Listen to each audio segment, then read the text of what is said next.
Welcome, Rosalyn. Welcome to the RevAmp podcast show. We're glad to have you on board here today to share a wealth of your experiences within the revenue operations profession.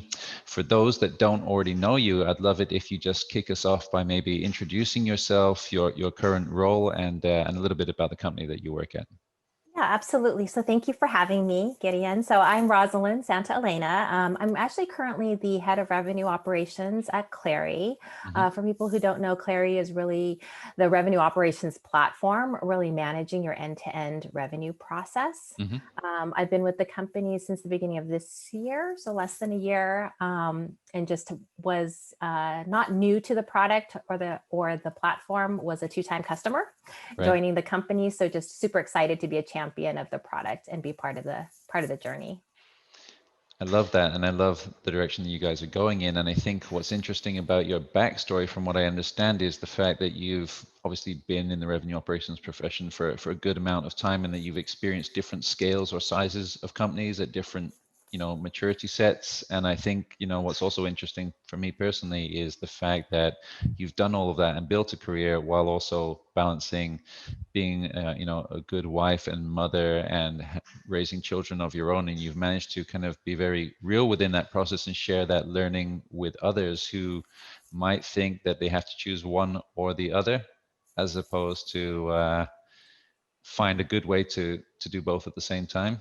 Is that fair to say that's been a bit of your experience? Yes, absolutely. So I don't know how good of a wife I've been or how great of a mother, but definitely, I've been a working mom for almost 25 years, pretty much my entire management career, and have really, continued to sort of balance work and life and try to do the best that I can. I do think it's a great message for others to know that, you can have a career and you can have a family, as a female leader, but know that it's not without struggles, right? It is a juggle every day. And I think, as we were talking about or have shared before, especially with this year, 2020 has been, a different year that will go down in the books, in the history books. And I think that, the juggle is real. I would say the struggle is real and trying to juggle is real. And so I think just knowing that you can do both, but it is a struggle, and just to make sure that you, I guess, give yourself kind of that self-awareness and know that. Yeah, absolutely. And I think we want to key in together today on in the direction of how to build a successful and healthy career in revenue operations. And I think, I'll open the door for you, but I think perhaps the starting point is to start with defining, what revenue operations is and isn't, and it's, where you believe it is at in the market in terms of recognition, kind of giving the context for the story before kind of jumping in and then saying how to navigate through it. So just flipping over to you, Rosalyn, where do you think the state of revenue operations is right now in the market in terms of how that's recognized? Yeah, that's a great question. So I think with revenue operations, I get asked quite a bit, like, what is revenue operations, right? And I think if you ask different companies, different people, you may likely get a very different answer. Right. There's definitely a rise in the understanding of revenue operations. You'll hear it quite a bit more. And I think my own definition is really, I look at revenue operations as sort of the end-to-end infrastructure and support of the revenue process, right? It's really the systems, the tools, the processes, policies, and really alignment across all of your customer-facing teams, whether that's, from top of funnel all the way through renewal and upsell to your existing customer base. And with, sort of the rise of value selling and understanding how important it is to the customer journey to have a frictionless process, I think companies are realizing that you need to have that infrastructure internally to support that process and really have alignment across the customer journey end to end. So with revenue operations, it's not new. I always tell people it's not something new. Somebody was doing it all along. It's just that I think there's just a much bigger awareness in the market for the role. Go ahead. I want to cut you off. No, go ahead. No, with regards to the role, I would still guess that for some executive leaders, they might still perceive or project that role might still be quite a tactical role in terms of the way it's executed. I'm sure that's not your experience, but tell me a little bit more about the way that you perceive that role being executed in a best case scenario for a company these days. How do you see the best case scenario for revenue operations is and should be? Yeah, absolutely. I think revenue operations is really can be the strategic differentiator in a company. I mean, if you look at a year like 2020, where most organizations, potentially in January or February, rolled out brand new operating plans, they had their kickoffs, they talked a lot about growth and all the initiatives, and then the pandemic hit, right? COVID hit, and everybody was scrambling to quickly pivot. Right, their business people were changing their operating plans, changing their go-to-market strategy, shifting to more of a customer focus, and figuring out what their new strategy was going to be. And if you look at that as a good example of a company that has a really strong revenue operations infrastructure, those are the companies that are going to be able to pivot very quickly, right? Change their plans and be able to execute all the way through, to their sales teams, to their marketing teams, to their CS teams, and be able to execute on the new plan. And in that sense, I look at that as really the strategic differentiator, right? And I think a lot of companies and leadership, as well as the operators themselves, look at themselves potentially as a tactical practitioner, right? Somebody who manages the CRM, manages the systems, runs reports, right? And I always tell companies that that's not the real value of revenue operations, right? The real value is being that strategic advisor, right? Being the business partner. I look at my role as the head of revenue operations truly as like a chief of staff, right? You're the chief of staff, you're the right-hand person to the leader in revenue, to the CRO, being the eyes and ears for the CRO, helping drive decisions, help run the day-to-day, right? It's really that chief of staff person that's seeing everything that's going on, kind of eyes and ears on the street, being the one who helps with, because you are the person who is closest to the data and to the day-to-day, what's happening in the business, you're able to identify blind spots, right? See around corners, be able to bubble up insights. And I think that's the real value. It's not about running reports and pushing Excel or, pulling reports from the different systems. It's about what is that data telling me and what should my CRO and our C-suite be doing about the information that I have. And I think the more that we can up-level ourselves as operators to look as not, I'm just the tactical administrator, but really the person who is guiding the business and being a true business partner, I think that's really the value of operations and of this RevOps role. So I fully understand what you shared, and I do think that is very true across the board. Is there anything very concrete that a revenue operations team member would need to do to practically shift from being a tactical team member to being strategic? Are there specific steps that they need to take in order to transition their mindset? Like, that's the crux of it right there, is it's hard to change mindset, especially if you've been told or believe something for an extended period of time. So I guess there's a shift in mindset. You told us at a high level that you should kind of be more strategic. Where do I start? Yep, Where do I start absolutely. tomorrow? Absolutely. And I think you hit it on the head. It's the mind shift first, right? You have to have the mindset of, I'm not here to, be help desk 101 for your CRM, right? I'm not here to run reports and create fields in your systems, right? I'm here to enable the sales team and the revenue team. I'm here to help make things more efficient, more effective, and start being more, I mean, it's easy to say be proactive, don't be reactive, right? But in today's world, we all know we're doing a lot more with a lot less, right? Companies are lean. Ops teams are very lean in every company, and in terms of a ratio to the revenue team. And I think there are a lot of small steps that each of us can be doing every day, right? Yeah. So an example is, I keep talking about the data, but if I'm being asked to run a report on X, right? Instead of just running that report and sending it out, take a look at the data, right? Do the extra, if you will, kind of take that extra step. Look at the data. What is it telling me? Does it make sense? What questions is it answering, right? What am I gauging from this data, and what decisions need to be made, right? And I think really understanding the objective of where we're trying to go and then being able to go pull the information or, whatever it is, to be able to help decipher that and solve a problem, right? It's just like selling. You're trying to solve a business problem. It's internal and your customers are internal, but you're still trying to solve a business problem, right? Same example with if you are, if you're designing a new system or implementing a new tool, right? There's tons of tech out there, right? And oftentimes the management of that tech, not just selecting the tech and implementing the tech, but managing it falls a lot of times on the revenue operations team.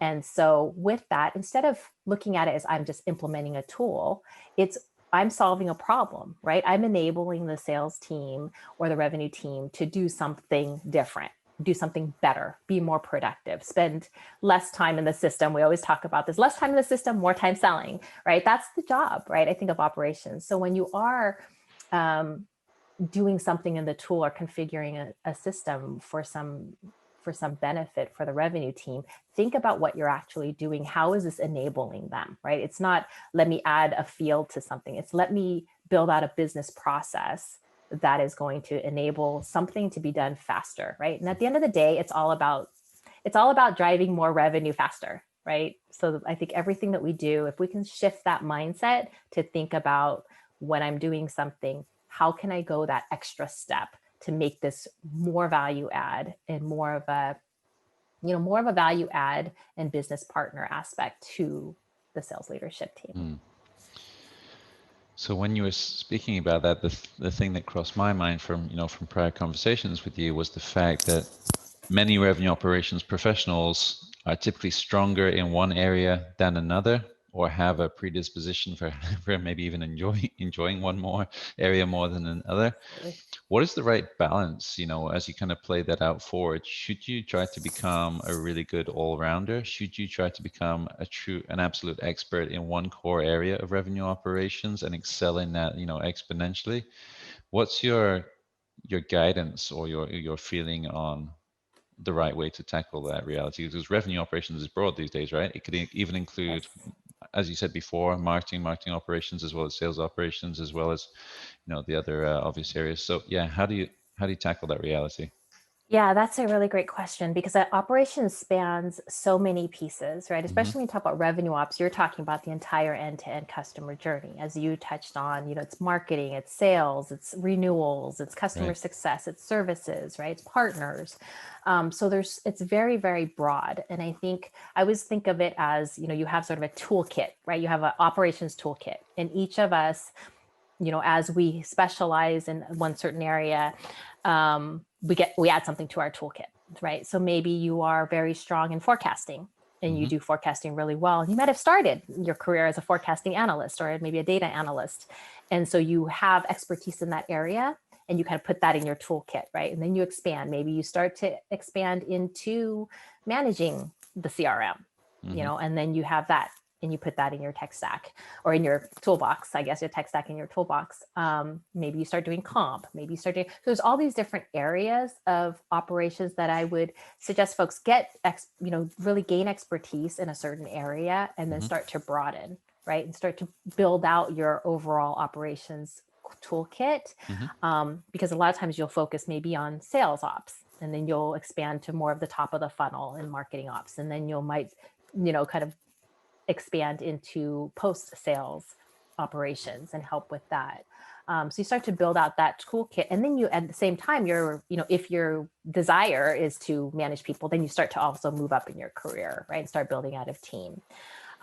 Because I'll go ahead. No, you have so a question? yeah, absolutely. You're just obviously opening doors in my mind there. So, whereas with revenue operations, it's about getting to more revenue faster. When it comes to your revenue operations career, is it about getting to more seniority faster, or is it about taking the time to kind of be kind to yourself and give yourself enough time to become really strong in these core areas? Is it about speed, or is it about quality and kind of those quantitative steps? Yeah, I'm of the opinion that it's about quality, because speed, you can move up, but if you don't have, it's like a a house of cards, right? If you don't have really strong foundation in certain areas, you won't know how to build it, right? Somewhere else. So you won't know how to build that operations, and you don't know what good looks like in different areas. So I do think with building out your revenue operations career, it is about building true blocks and not cards, right? It's Okay. really build a block in forecasting, build a block in, maybe it's deals desk, build a block in your tech stack, in your data, right? In comp. So all the different areas. Like, for example, my career started out in sales compensation, right? So Okay. early on, I started in sales comp, really mastered that. I've always owned end-to-end comp. That's my passion. People who know me well know that I love comp. It's crazy. People think I'm nuts, but I love that area. And then that's what I did is I built expertise in comp and then started expanding into other areas of operations, and then started expanding into other areas of top of funnel, marketing ops, and then CS ops, and sort of built out my toolkit over the years. But it does take time, right? I've been managing go-to-market or revenue operations for 20 years now. So you think about the time that it takes to really build, Right. but you also think about how the business is constantly changing, right? And the business is changing, and so your operations is going to change with it. So Rosalyn, as you think back over that 20-year period, it's a tough question, but I'm going to ask it. What were the key decisions, defining moments where you got the decisions right? Is there Oh, anything that stands out to you that was a key kind of pivotal moment in my career, and I made the right decision, and that therefore kind of created a pathway or a journey that I yeah. might not have gone on? Absolutely. So starting out, I guess I have a couple of examples actually. So starting out very early, I started out in finance in my career, and I managed accounts receivable. So for those of you who know, billing, collections, asking people to pay me, Yeah. and then had an opportunity to move over to manage sales commissions. And I thought, what do I know about commissions, right? I'm all about people paying me. What do I know about paying people? But I decided, but at the time, our CFO and CEO had asked me to, go over there and help build out a process. And it was really to fix a process that wasn't working very well. Right. So those are my strengths. So went to do something completely different, right? Completely pivot and do something very different, and realize that commissions has nothing to do with paying people. Really, it's all about design, driving, being part of the understanding the strategy and designing comp structures that are going to drive behavior, right? At the highest level. So I made that move over to sort of the dark side, if I will, into sales and into the revenue side. And I've been there ever since.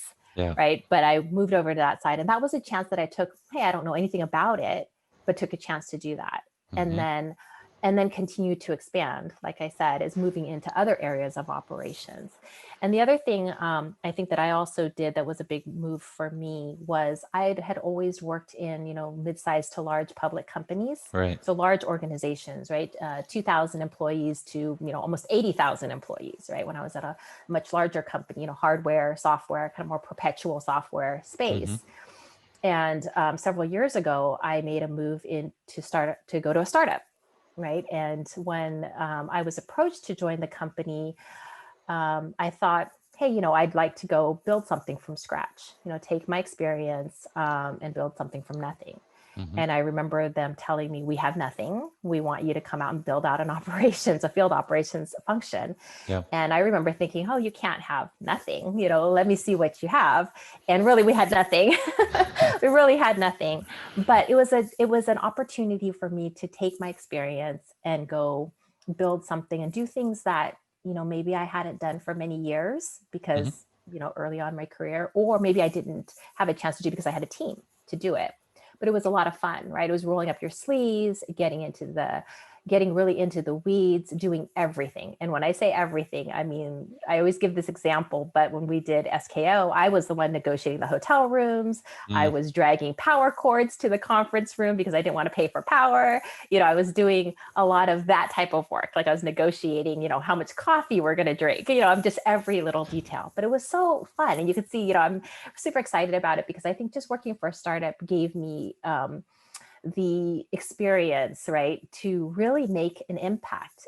And not to say that in a big company you don't make an impact, because you absolutely do. Mhm. But in a small company, the speed at which you can drive value and really make an impact is huge, Right. right? We talk a lot about, startup life being like dog years, and it really isn't that long. I've come to the conclusion after, working for four now SaaS startups, that it's about a 3x multiplier. I think a month in a bigger company is like a quarter. I'm sorry, a month in a smaller company is like a quarter in a bigger company. Oh, So I know what you mean. I joined, I entered SaaS startups just a few years ago, and I was 20 years old, and all of a sudden I'm now approaching 40, and it's only been at least 3 or 4 years. So definitely not the Benjamin Button effect that I was hoping for. absolutely.